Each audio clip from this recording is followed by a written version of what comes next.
Welcome back to the Global Business Report here on Orions News. Let's talk about the Detty December revenues, particularly for Lagos, which of course has reaped the benefits of the festivities. We're going to see what happens in Q4 Q4 2023. But here we go. So, had about 550,000 inbound passengers, and the top 5 origination countries were the US, Canada, Italy, South Africa, the UK. This is looking at the period through November the 19th to December the 26th. 90% from the diaspora, and the top destinations: Lagos, Edo, Delta, Ondo, and Ogun State. Let's talk to one of those diaspora travelers, Vincent Ugokwe, who is the president of Dashikipride and the founder of Doziearts. You're welcome. Good morning to you. Good morning. Happy New Year. Happy New Year. Thank you so much for having me. Fantastic. We met at while Arise News was covering the IMF World Bank annual meetings in Washington D.C. and it's good to see you again here in Nigeria. So what do you make of those numbers, first of all? Because you're one of those 90%, right? Yes. What do you make of the flood of folks that came down here for December? I would say it should be more than that. Yeah. Yes, it should be more than that. What we're seeing is it's a foundation of something bigger to come. Yeah. I do believe that it's time for the government and private sector to key in, because people want to come back home. And if you see, there were more people that came back in 2024 than 2023. Right. So the goal should be to aim higher, get more people, because people want to come back.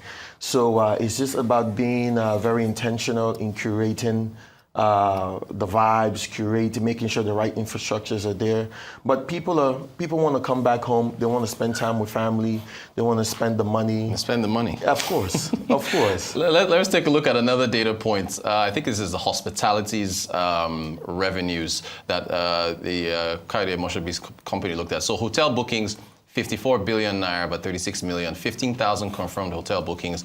Food and beverage, about 13.5 billion. Again, coming from the Mo Africa Company Limited. Now, you talked about the vibes and so on. What do you think Lagos is doing right that other states should replicate? Lagos is the epicenter of where the action is happening, especially when it comes to the entertainment sector. It's where African entertainment happens. It's the headquarters. So everybody is coming into Lagos because that's where the songs are being made. That's where the music videos are being shot. The artists are from Lagos.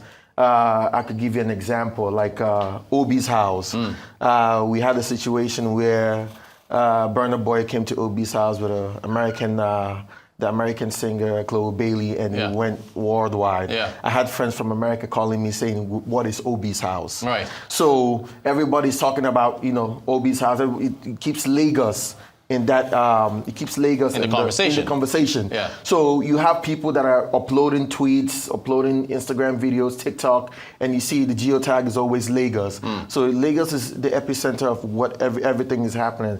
Lagos nightlife to me is one of, if not the best in Africa. Now, I'm not from Lagos. You're not from Lagos, right? Yeah. So I'm from Delta State. You're from the East, I assume? Yes. Now, so what do the other states need to do so that Lagos can have all these? I mean, so they can replicate what Lagos is doing. Well, it's all about branding. Right. They have to curate the vibes. They have to be intentional. They have to promote what they have. Right. Lagos has done a nice job in promoting, the clubs, promoting what they're doing.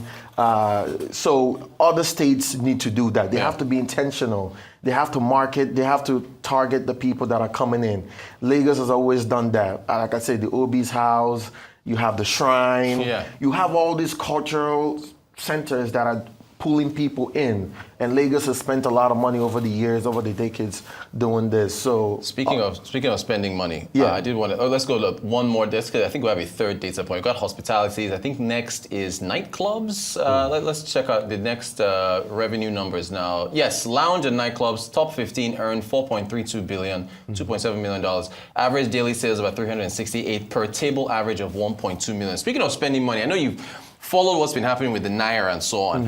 What's your reaction to the, I guess, weaker Naira giving diasporans like yourself more purchasing power. So your dollars and pounds are buying more coming here. Well, it's a very unique, surprising situation because you think you're buying more, but things have gone up too. Right, the prices have increased. Yeah, the bottle prices are not. Yesterday's price is not today's price. Right. But it has encouraged people to just want to come in and just spend. Yeah. It's not just about the weaker naira. People genuinely want to come home. Africa is the new cool. It's cool to be African. It's cool to be. Nigerians are the coolest people on earth continent right now. Yeah. So it's not just about the weaker naira, but people just want to come back home. They want to spend. They want to enjoy these vibes that they see in the music videos. They want to be here. Yeah. So the weaker naira played a role, but more essentially that people genuinely want to come home. They want to tap into their culture. All right, let's see. So at event centers, maybe we got to go back a couple.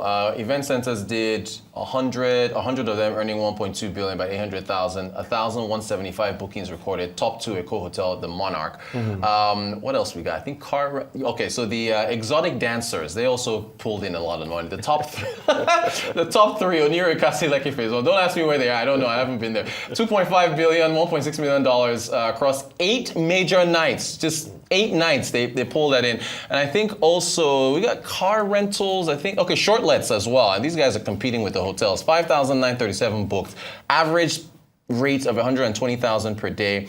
Estimated revenue 21 billion, and Eco Atlantic and Banana Island coming tops there. So look, you're in the fashion field. You also mentioned artists. I understand you're also manager of artists as well. Yeah. What is your assessment of the arts and fashion scene in Nigeria? I believe it's the next big thing, especially the fashion. Yeah.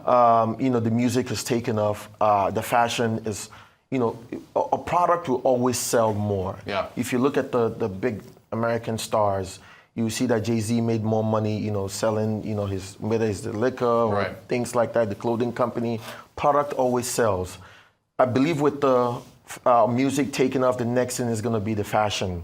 So is the next big thing. That's the sector that I play in. The shirt that I'm wearing is one of our products. It says Africa is not a country. A very famous saying. Yes. Yeah, don't make Africa one place. It's very diverse. Yes. Yeah. So I do believe it's the next big thing. I do believe that very soon you will walk into big department stores in the US, UK, Canada, and you would see African wears or African designers in there. Okay, it's going to happen. On that point, I have to ask you about that point. When you go into a department store in the US, UK, wherever, there's volumes, right? You can get this shirt, small, medium, large, extra large, 2X, 3X. I want to ask you about the challenges that, and in fact, Shaiton Atigari is coming on with Ni or Yellow for Newsday. Shaiton is really big into fashion, as is Kachi Ofia, Ugokwe. I mean, a number of our presenters here are heavy in fashion here. What the challenge of production, and that is of a tailor to make one item, which would take 2 or 3 weeks because of whatever challenge, maybe it's electricity or whatever. Yeah. The volume challenge, if you ask them to make, the suit you're wearing or the blazer, to make 10 or 20 or 30, it might take forever. So can you speak to the volume challenges that some of these tailors are facing? So this is a major problem that's not just only affecting factor but other sectors, but we'll keep it to fashion. Yeah. We need the industrialization of our country. It needs to happen. Yeah. Because because India, China, they could make it. They could make like 1,000 T-shirts in like 3 to 4 days, and they ship it to you. I do believe that we could compete in labor-wise, but where we are having problem is, producing, having the machines, having the production houses. That has always been a challenge. I believe that's where the government and the private sector, especially people like me, needs to come in and see how we could, make that industry to create more jobs, because I do believe that African fashion will be taken over very soon, but we do need to be able to use that to create more jobs for our people home. So definitely, we do need more production houses. We do need, I don't know what has happened to our textiles. Everybody talks about textiles. Yes, the textile and cotton mills, those needs to be brought back. Yeah. So we need to key in into what our culture, which is the music, the art, the fashion. The art is also taken off too. There's a lot of, I work with a lot of Nigerian visual artists, Joseph Eze, Niyo, Matayo, doing very well in the States. And these guys are commanding figures from like $3,500 all the way to $25,000. Wow. For a piece. Yeah, for a piece. Wow. So yes, it's a good time to key into the African culture because it's another large export that is happening. So we need to get the business right. Yeah. So we could be able to, create more jobs for people here and be able to compete abroad. You mentioned exports. You also mentioned, the Chinese and Indians being able to make 100 T-shirts in 4 days and then ship it over here. I'm going to make an about face and ask you about ship recycling. And we saved each other's numbers. I actually saw this thing on your WhatsApp status, and I had to ask you about it.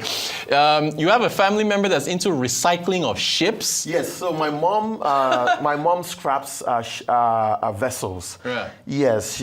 She's been in the business for more than 15 years. Yeah. So she's in the recycling business. She gets of oil vessel, tanker, and they break it down, and they sell the metals to steel companies. They use it to make billets, your steel bars, and things like that. So my mom. How do you get a hold of a vessel? You have to purchase it, or thanks. We're looking at some of your videos there. So how does that happen? She's got to go through a process, right? Yeah. So she purchases it. Sometimes she works with the government agencies. NIMASA or the Ministry of Transport. So it depends on what the situation is. So, that vessel currently is around Jack and Day area. Okay. Yeah, and that vessel will be scrapped down to the metal, and everything on that vessel will be recycled, sold and, be reused. So basically, you're looking there as a raw material for... Very interesting. I know. I was fascinated by when I saw it. I thought, I need to invite you. You need to come see it by yourself. Right. See how they break it all down. It's a very big operation, and she owns her own jetty too in Apapa. So, very interesting stuff. Look, I'm glad I saw it, So you said you've been doing this for about 15 years. Yes, more than 15 years. So you guys are an entrepreneurial family. Yes, we entrepreneurial. We got it from our mother, our parents. We just want to add value, whether culture-wise or, the maritime sector, just adding value and promoting African entrepreneurship. Well, going back to Detty December 2024, what you think we should expect for 2025 this year? You think it'll more be bigger? People are going to be here. More people. So I know a lot of people are saying, you people have come and increased prices. And blocked our routes. We are coming. We are coming in droves because they have seen the videos. Yeah. Everybody has seen it. And they want to be here. Yeah. So rather than complain, I think we should make more. We should create more avenues where people could come, have a nice time. The state will make money. The country will make money. So I could tell you more people are coming. I have about 5 American friends that are already telling me that they're coming with me for 2025. For 2025. So, and the funny thing is that it's not just Nigerians, but other people want to come. You have second and third generation Nigerians, people that were not even born here, right? Those were the ones that came back last year, and now they are going back to spread the goodwill and say, "Omo, Nigeria is the place." Leave snow, come here. So 2025 is going to be more people. I know that. Fantastic. So Vincent, there's a lot to talk about in fashion. Like hopefully, I know you'll be heading back, but then I guess we'll probably have you on Zoom or maybe I'll come back into the country. We'll talk to you again. Thank you so much for your time. Vincent Ugokwe, President, Dashikipride, founder, Doziearts. Thank you so much for talking to us about Detty December. I really appreciate it. Thank you so much for having me.